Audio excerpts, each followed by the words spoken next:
Hi guys, in this video I'll show you how to use the Talabat voucher the right way. So the first step is make sure to download the application called Talabat from your App Store or in Play Store, and once you download the application just simply open it,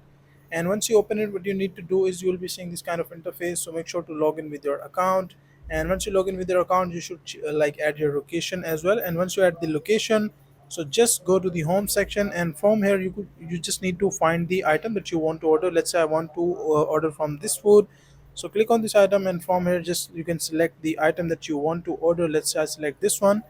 and once you click on here just like select whatever you want to order, and just click on add items. And once you click on add items, so basically they will ask start, and from here just click on view cart, and once you click on view cart you will be sent to this interface. From here, as you can see, like the item, the total amount, the special request, and payment summary, and above the payment summary section there will be an option called use vouchers. So as this restaurant is not offering the voucher discount, but many of the restaurants do offer the voucher discount, so make sure to find the right restaurant, and after that you will be able to add the voucher the right way and use it with your item. So that is a simple and easy process of how you can use the Talabat voucher and get discount on your order.